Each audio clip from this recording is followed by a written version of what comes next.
शिखा स्पर्श। सभी बच्चे शिखा के स्थान पर हाथ लगाकर मंत्रोच्चारण करेंगे। ओम विश्वाणी देव सवितर्दुरितानि परासुव यद्भद्रं तन्नासुव। ओम।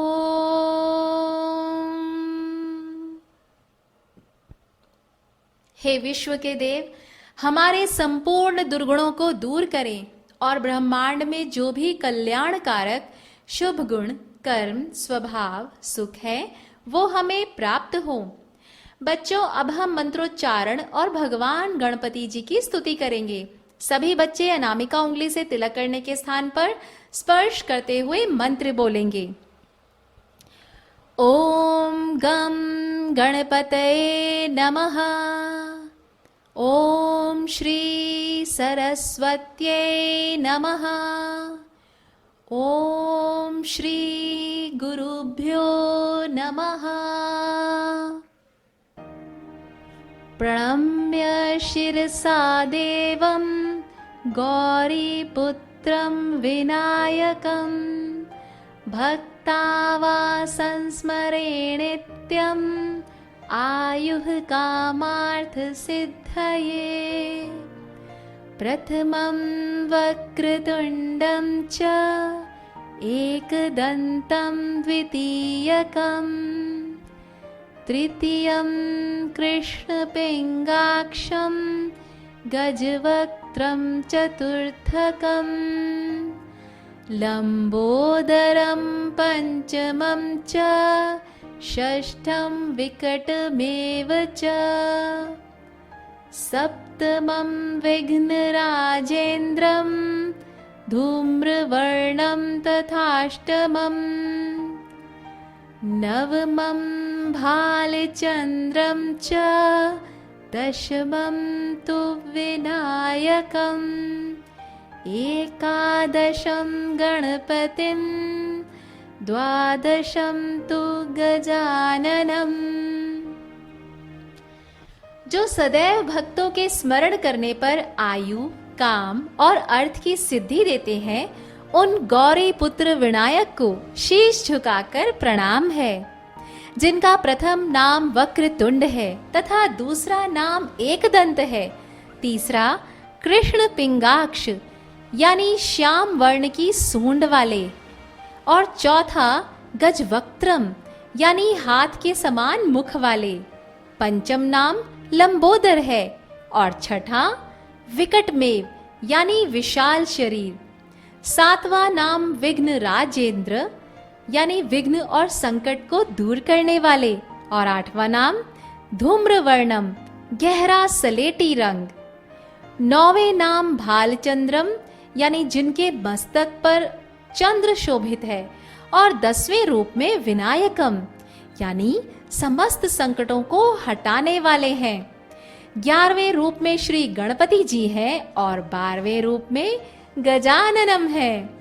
श्री गणेश जी के इन 12 रूपों का जो जप करता है उसे इस जीवन में भय और बाधा नहीं आती है और सर्व सिद्धि प्राप्त होती है।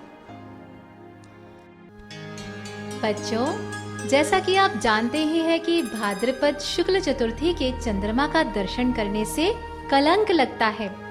भगवान श्री कृष्ण ने भी जब इस चतुर्थी का चांद देखा तो उन पर भी स्यमंतक मणि चुराने का कलंक लगा। परंतु शास्त्रों के अनुसार श्रीमद् भागवत के 10वें स्कंध 56वें 97वें अध्याय में दी गई स्यमंतक मणि की चोरी की कथा का आदर पूर्वक पठन या श्रवण करने से उस कलंक का प्रभाव कम हो जाता है। तो आइए सुनते हैं ये महत्वपूर्ण कथा। सत्राजीत भगवान सूर्य का परम भक्त था। रोज सूर्योदय से पहले उठता और मंद मंद चलती शीतल पवन में पक्षियों की मधुर चहचहाट के बीच शांत प्रसन्न मन से संध्या वंदन करता। सूर्य देव को भक्ति भाव से सुगंधित फूल आदि अर्पण करता और अर्घ्य देता। ये उसके रोज के नियमों में से एक था। उसकी दृढ़ प्रेमा भक्ति से प्रसन्न होकर अत्यंत तेजस्वी मनोहर छटा बरसाते हुए सूर्य भगवान ने उसे दर्शन दिए और एक दिव्य स्यमंतक मणि दी, जिसे सत्राजित ने एक मंदिर में सम्मान पूर्वक स्थापित करा दिया। स्यमंतक मणि की आभा देखते ही बनती थी।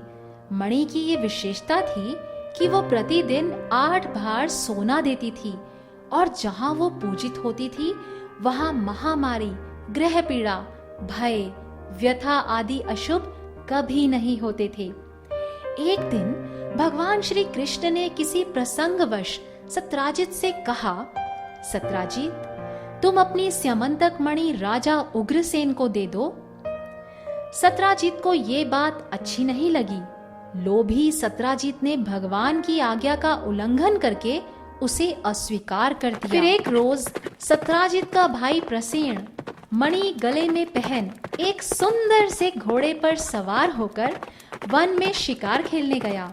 शिकार की खोज में वो इतना दूर निकल गया कि उसे समय का पता ही नहीं चला कि कब रात भी हो गई। घना अंधेरा, कभी घने वृक्ष पर बैठे विशाल काय सांप की हिस की आवाज, तो कभी सियार की हुंकार, चारों ओर से अलग अलग जीव जंतुओं की आवाजें।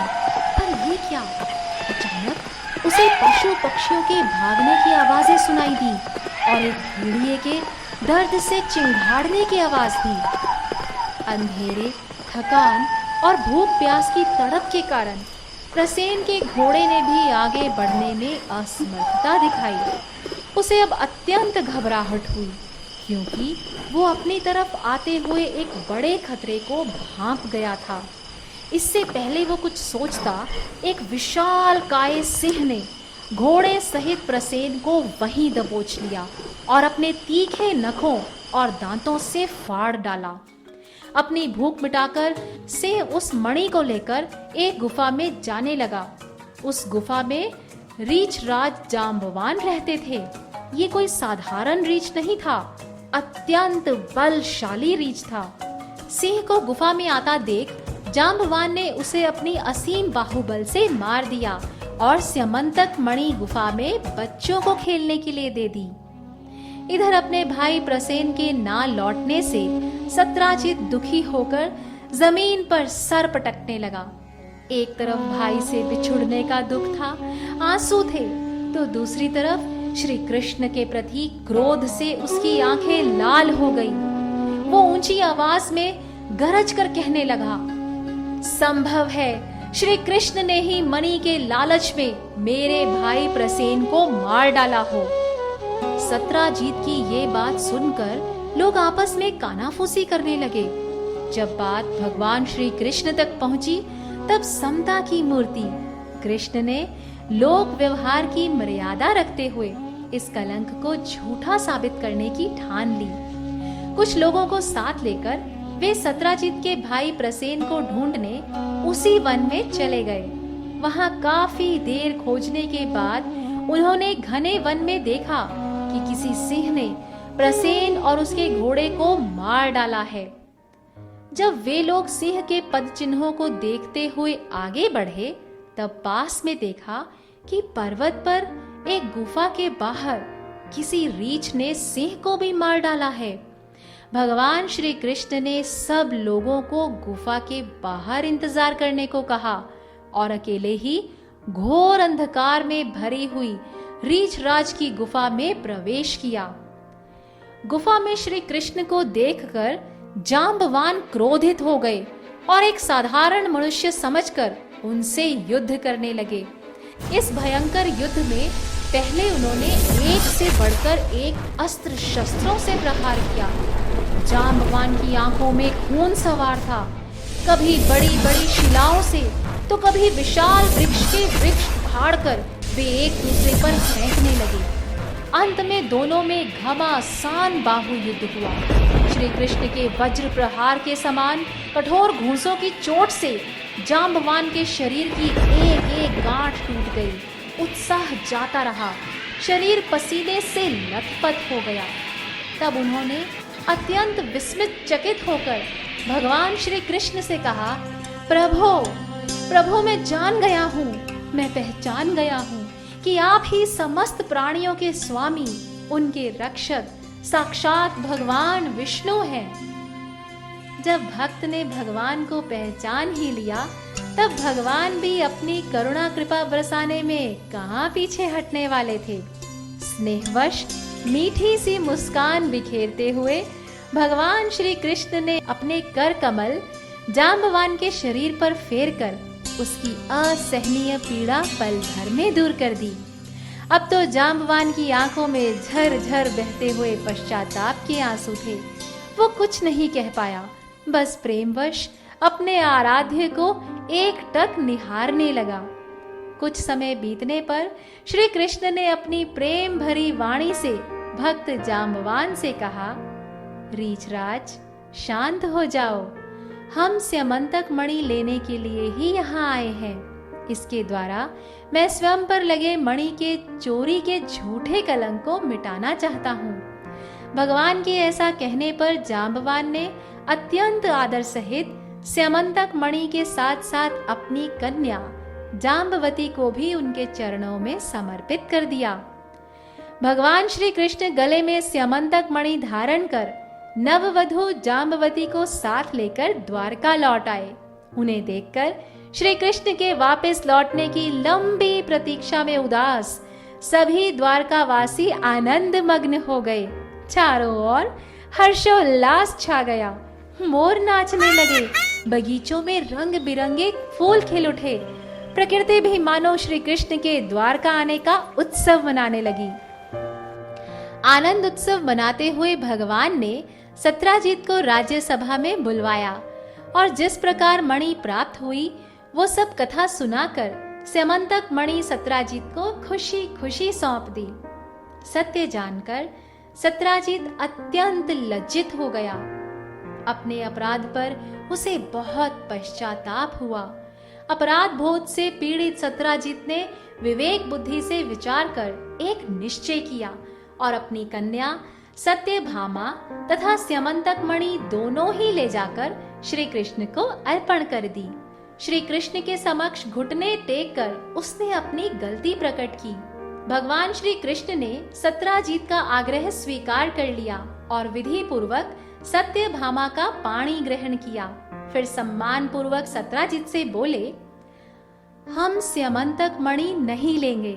आप सूर्य भगवान के परम भक्त हैं, इसीलिए ये मणि आपके ही पास रहे।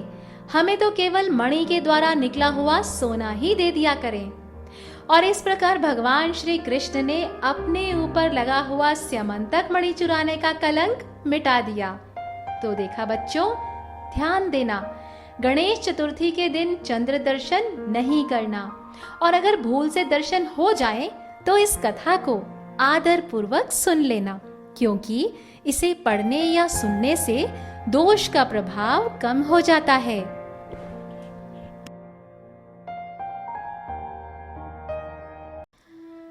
गणेश चतुर्थी के दिन क्या करें क्या ना करें। इस वर्ष गणेश चतुर्थी 18 सितंबर दोपहर 12:39 से लेकर 19 सितंबर दोपहर 1:43 तक है।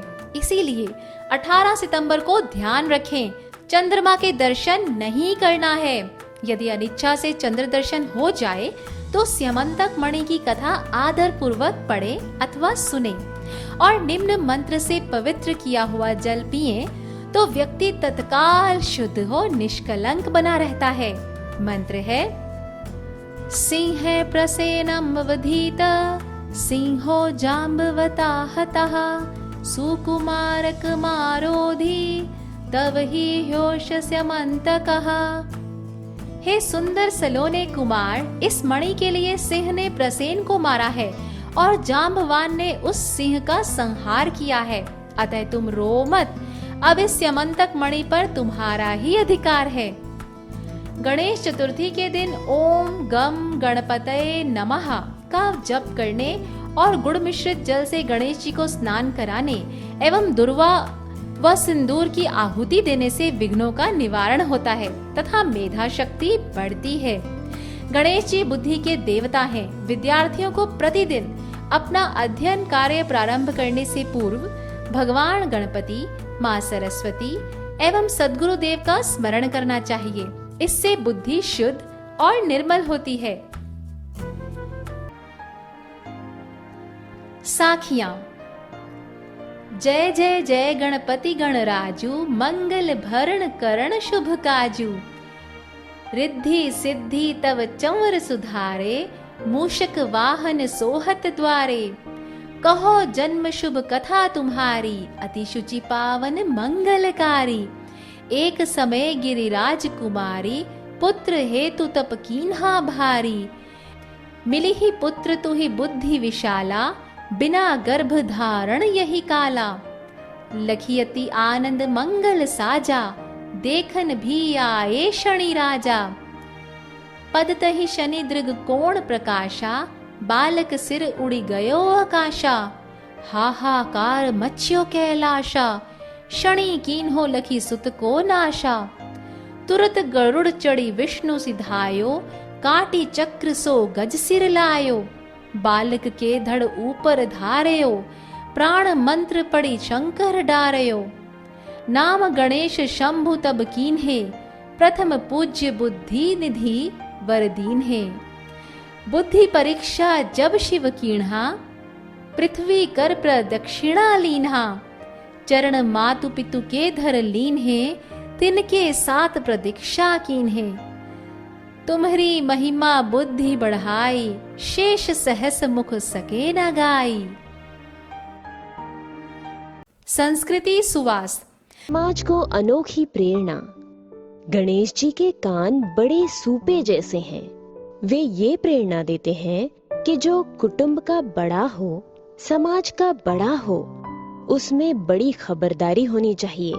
सूपे में अन्नधान में से कंकड़ पत्थर निकल जाते हैं, असार निकल जाता है, सार रह जाता है। ऐसे ही सुनो लेकिन सार सार ले लो। जो सुनो वो सब सच्चा न मानो, सब झूठा न मानो, सार सार लो।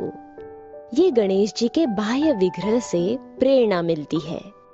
गणेश जी की सूंड लंबी है, अर्थात वे दूर की वस्तु की भी गंध ले लेते हैं। ऐसे ही कुटुंब का जो आगेवान है, उसको कौन, कहाँ, क्या कर रहा है या क्या होने वाला है, इसकी गंध आनी चाहिए।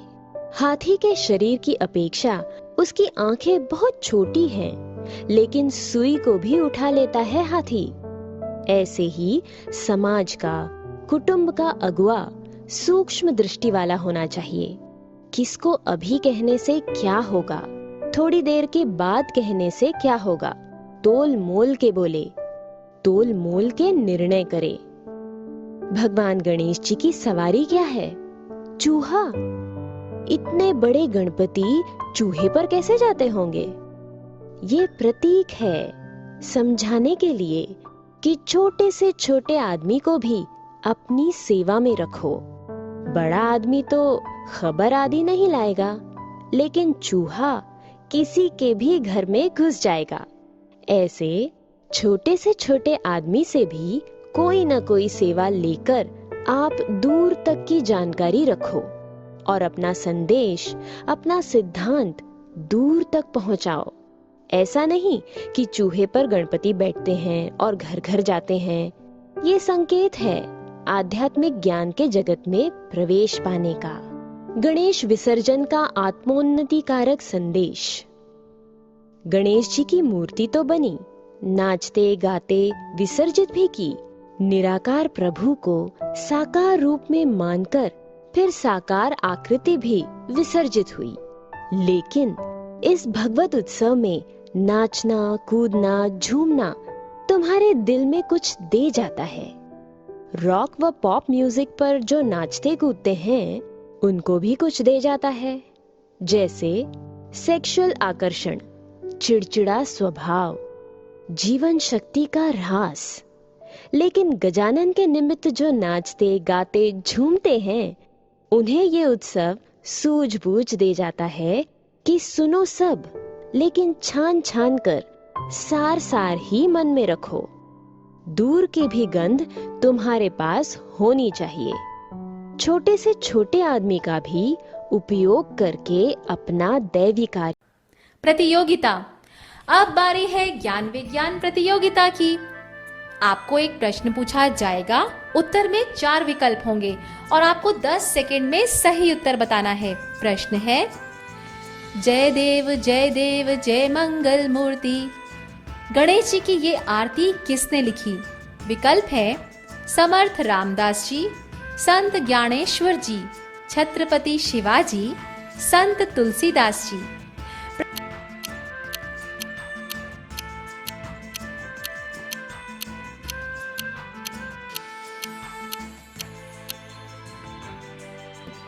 प्रश्न का सही उत्तर आपको सत्र के अंत में बताया जाएगा। परिप्रश्नेन, किसकी आयु कम हो जाती है? पूज्य बापूजी कहते हैं, जिनको अति अभिमान होता है, जो अधिक एवं व्यर्थ का बोलते हैं, उनकी आयु कम हो जाती है। जो निंदा ईर्ष्या करते हैं या दुर्व्यसन में फंसे हैं अथवा जो जरा जरा बात में क्रुद्ध हो जाते हैं, उनकी भी आयु कम हो जाती है। जो अधिक खाना खाते हैं, रात को देर से खाते हैं, बिन जरूरी खाते हैं, चलते चलते खाते हैं, खड़े खड़े खाते हैं, उनका भी स्वास्थ्य लड़खड़ा जाता है और आयु कम हो जाती है। जो मित्र परिवार से द्रोह करते हैं, संतों सज्जनों की निंदा करते हैं, उनकी भी आयु कम हो जाती है। जो ठास ठास के खाते हैं, ब्रह्मचर्य का नाश करते रहते हैं, वो जल्दी मरते हैं। जो प्राणायाम या भगवत मंत्र का जप नहीं करते, उसकी लंबी आयु होने में संदेह रहता है। और जो ब्रह्मचर्य पालते हैं, प्राणायाम करते हैं, उनकी आयु बढ़ती है। स्वास्थ्य सुरक्षा। स्वास्थ्य वर्धक कड़ी पत्ता यानी मीठा नीम।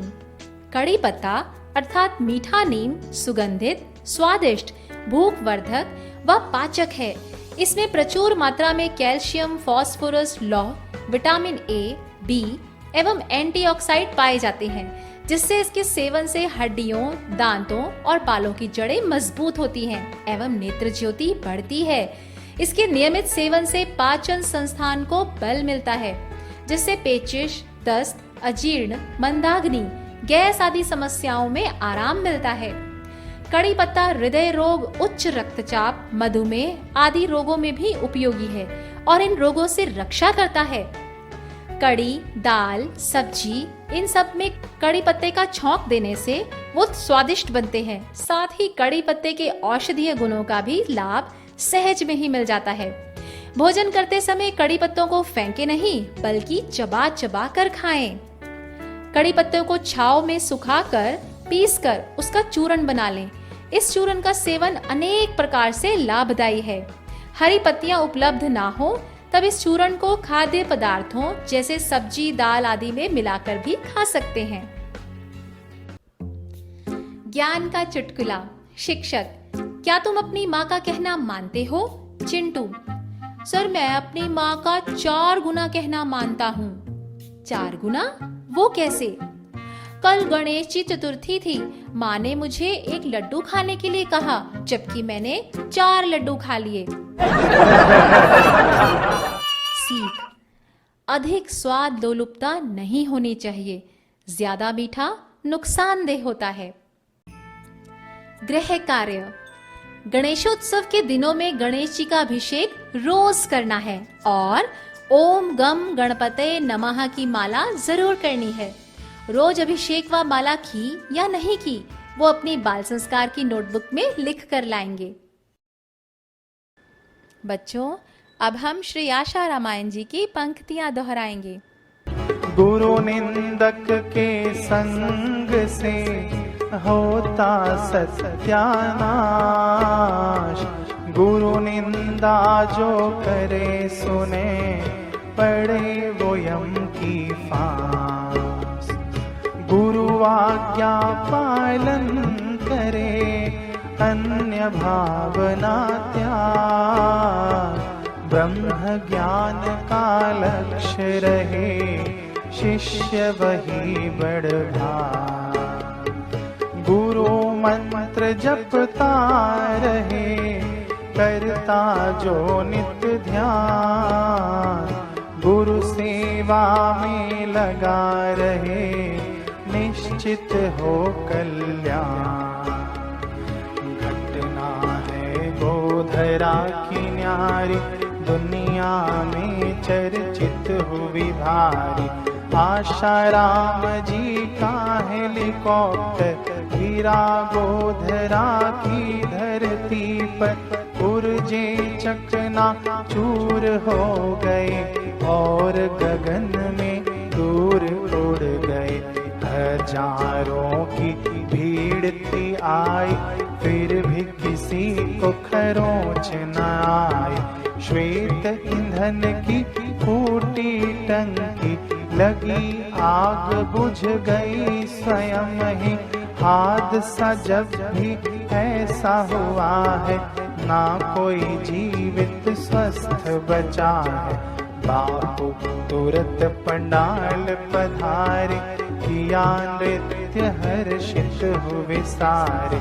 चमत्कार था अजब अनोखा, दुनिया ने घर बैठे दिखा। हरि ओम हरि ओम हरि ओम हरि ओम हरि ओम हरि ओम हरि ओम हरि ओम। अब हम बापूजी के श्रीमुख से सुनेंगे गणेश चतुर्थी पौराणिक रहस्य और वैदिक महत्व। गणेश शब्द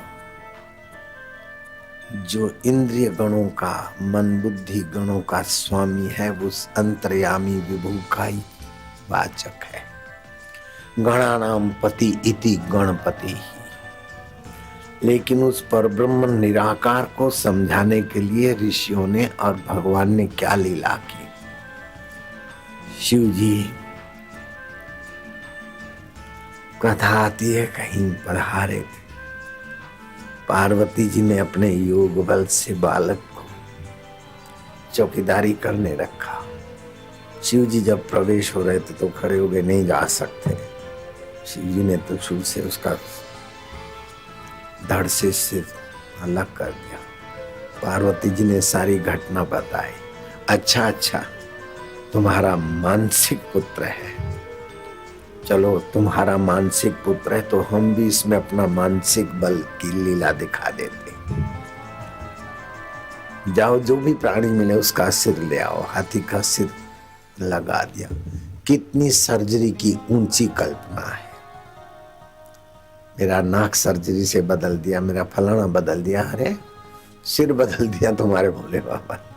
कैसी सर्जरी है। और फिर इस सर्जरी से लोगों को कितना समझने को मिला। गणेश जी के कान बड़े सुपड़े जैसे, अर्थात जो कुटुंब का बड़ा हो, समाज का बड़ा हो, अगवा हो, अथवा चैनल का अगवा हो, अथवा आश्रम का अगवा हो, उसको बड़ी खबरदारी, बड़ी खबरें होनी चाहिए। सुपड़े में धान, अनाज, कंकड़ पत्थर निकल जाते हैं, असार निकल जाता है, सार रह जाता है। ऐसे सुनो, लेकिन सार अपना जो सुनो वो सब सच्चा ना मानो, सब झूठा ना मानो, सार लो। ये गणेश जी के बाह्य विग्रह से प्रेरणा मिलती। गणेश जी की सूंड लंबी, अर्थात दूर की वस्तु की बू ले लेता है। ऐसे ही गुणों का कुटुंब का जो अगवा है, उसको वहाँ कौन कहाँ क्या हो रहा है, होने वाला है, उसकी गंध आनी चाहिए।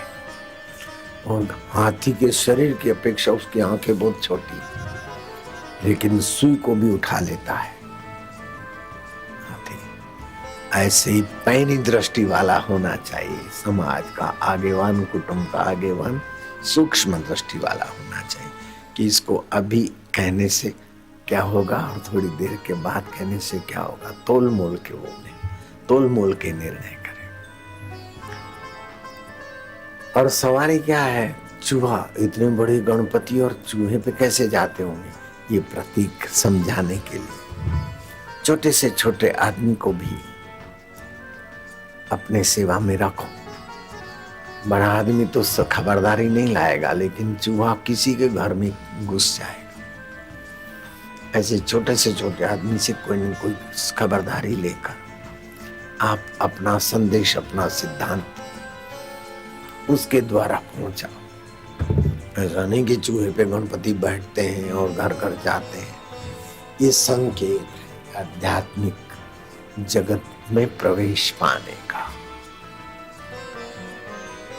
मोरिया बाबा ने गणेश जी का चिंतन किया और गणेश जी का अनुष्ठान किया।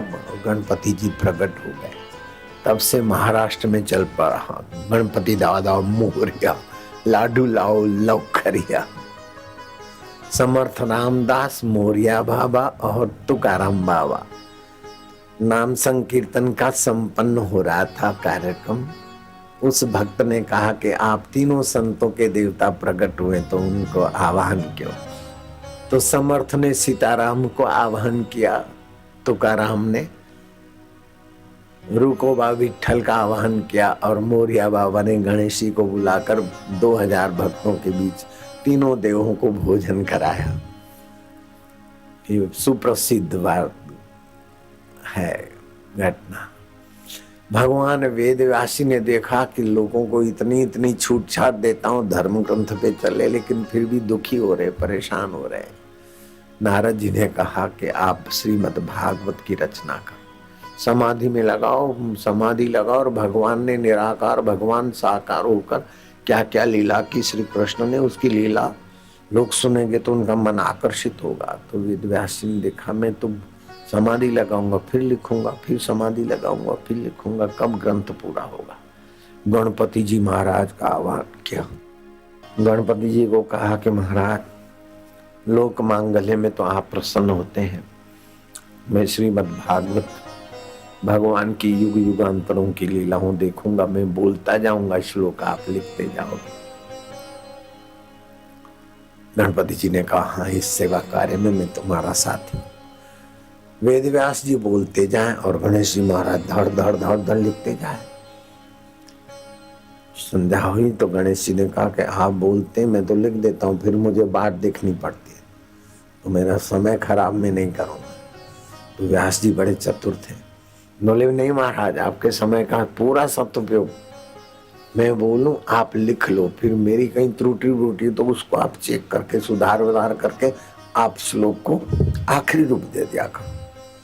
ऐसा करते करते 18,000 श्लोक लिख दिए तुम्हारे मोरिया बाबा इष्ट देव गणपति जी ने। गणेश की मूर्ति तो बनी, नाचते गाते विसर्जित की। निराकार प्रभु को साकार रूप में मानकर फिर साकार आकृति विसर्जित हुई, लेकिन उनका नाचना कूदना झूमना तुम्हारे दिल में कुछ दे गया।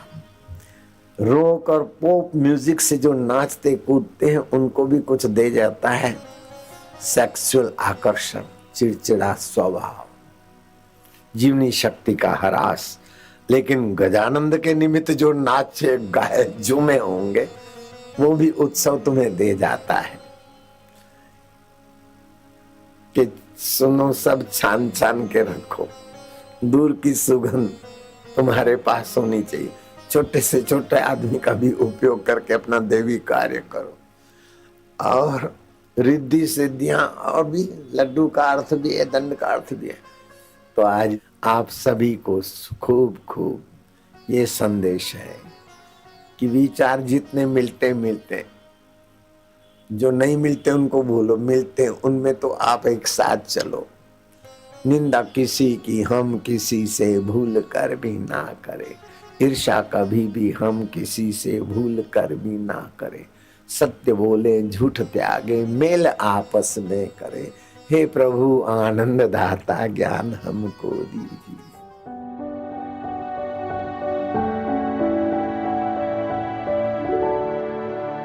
भूल कर भी चौथ का चांद नहीं देखना, इसलिए तीज का चांद देख लेना और पांचम का चांद देख लेना, ताकि चौथ का थोड़ा दिख भी जाए तो उसका दोष कम हो जाएगा। भादरवा सुद चौथ के दिन अगर चांद देख लिया तो तुम्हारी खैर नहीं, तुम्हारी बदनामी, साल भर में कोई बड़े बड़े कलंक लगेंगे। और जल अभिमंत्रित करके अगर वो पी लेते हो और चौथ का चंद्रमा देखा है तो आप पे कलंक न लगे तो मैं मंत्र लिखवाता हूँ। वो मंत्र ही भागवत के श्लोक है। वो श्लोक उच्चारण करके जल पियोगे तो चौथ के चांद अगर गलती से दिख गया, लगभग अब दिखेगा, क्योंकि चांद न देख लूं करके लोग देख लेते। ऐसा मेरे साथ भी हुआ है। आज चांद दिख न जाए, अभी तक है क्या, तो है, लो बाबा हो गया काम। अगर दिख जाए तो ये श्लोक मंत्र रूप है। सिंह प्रसेन मवधित सिंहो जामवंतः हतः सुकुमारक मारोदिसत्व एष श्यामंतकः। अर्थात स्वांतिक मणि का चुराने का कलंक भगवान को लग गया था। भगवान कृष्ण ने चौथ का चांद देखा था, फिर वो जो चुरा के ले गया था उसको पकड़ा, जामवंता जी को मारा, सिंह को, और कौस्तुभ मणि ले आए भगवान। उनसे कलंक हटा, तो अब तुम्हारा कलंक भी भगवान की स्मृति से और इस श्लोक के उच्चारण से हट जाएगा। अब तैयार हो जाइए प्रश्नोत्तरी के लिए। गणपति नाम का क्या अर्थ है? गणेश जी ने चतुर्थी तिथि ही क्यों पसंद की? भगवान गणपति के कोई 5 नाम बताइए। सत्संग के अनुसार गणेश जी की लंबी सूंड का क्या अर्थ है? भगवान गणपति ने चंद्रदेव को क्या श्राप दिया? जब जामवंत भगवान से हार गया तो उसने क्या किया? जब सत्राजित को मणि वापस मिल गई तो उसने क्या किया? गणेश चतुर्थी को क्या करना चाहिए और क्या नहीं करना चाहिए? क्या करने से आयु कम हो जाती है? कड़ी पत्ता या मीठे नीम का उपयोग कैसे करना चाहिए? आरती। सभी बच्चे अपने अपने स्थान पर आरती करेंगे। शुभं करोति कल्याणं आरोग्यं सुख संपदां शत्रुबुद्धि विनाशाय दीपज्योति नमोस्तुते। दीपज्योति परब्रह्म दीपज्योति जनार्दन दीपो हरतु मे पापं संध्या दीपो नमोस्तुते। आरती सद्गुरु प्यारे की भक्त जन तारण हारे की। आरती सद्गुरु प्यारे की भक्त जन तारण हारे की।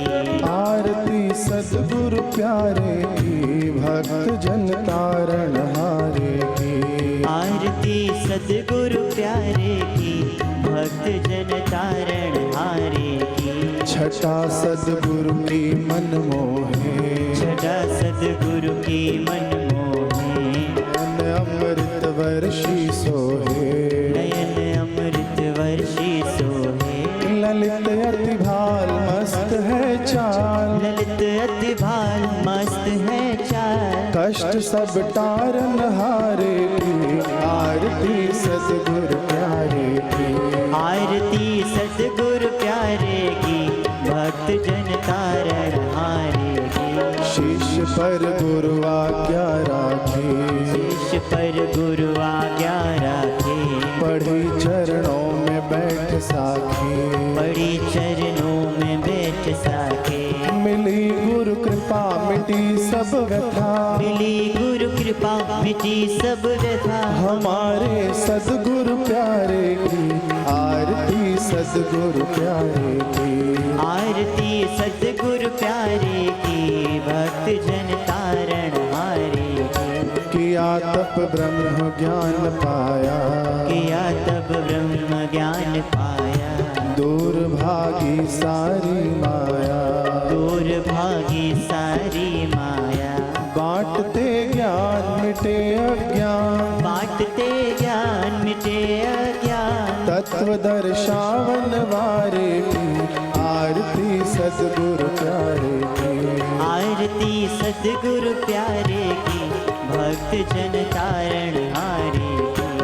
दृष्टि से शक्तिपात करते, दृष्टि से शक्तिपात करते, सभी चिंता व दुख हरते, सभी चिंता व दुख हरते, देत शांति धवल कांति, देत शांति भवल कांति, मंगी बाराज दुलारे की, आरती सतगुरु प्यारे की, आरती सतगुरु प्यारे की, भक्त जन तारण हारे की। मोह माया में जो सोते, मोह माया में जो सोते, खा रहे भव में जो गोते, खा रहे भव में जो गोते, करे भव पार सबको तार, करे भव पार सबको तार, कृपा बरसावन वारे की, आरती सतगुरु प्यारे की, आरती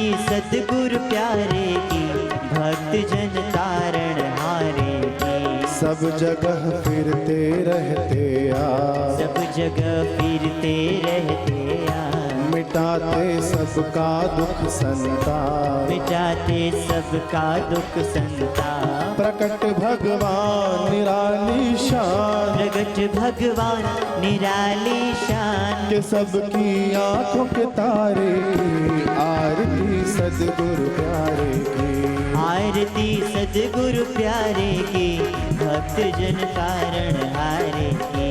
आरती सतगुरु प्यारे की, भक्त जन तारण हारे की, आरती सतगुरु प्यारे की, भक्त जन तारण हारे की।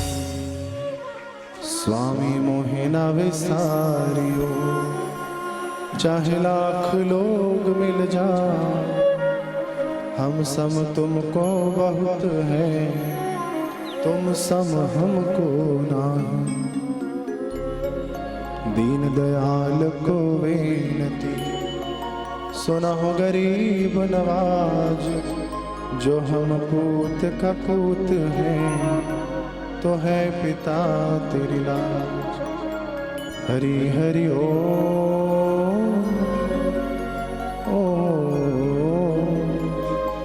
साधक मांगे मांगना, प्रभु दे जो मोहे दो, बापू हमारी स्वस्थ रहे, आयु लंबी हो, दर्शन जल्दी हो। हरि हरि ओ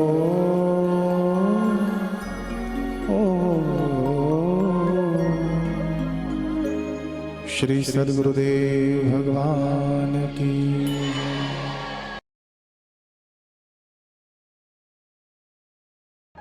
प्रार्थना। ओम अस्तु मा सद्गमय, तमसो मा ज्योतिर्गमय, मृत्युर्मामृतं गमय। ओम शांतिः शांतिः शांतिः। हे ईश्वर, हमें असत्य से सत्य की ओर ले चलो, अंधकार से प्रकाश की ओर ले चलो, मृत्यु से अमरता की ओर ले चलो। नारायण नारायण नारायण नारायण। इसी के साथ हमारा आज का बाल संस्कार केंद्र संपन्न होता है। अगले सप्ताह फिर मिलेंगे बच्चों एक नए ज्ञानवर्धक विषय के साथ। तब तक के लिए हरि ओम। ज्ञान विज्ञान प्रतियोगिता प्रश्न का सही उत्तर है ए, समर्थ रामदास जी।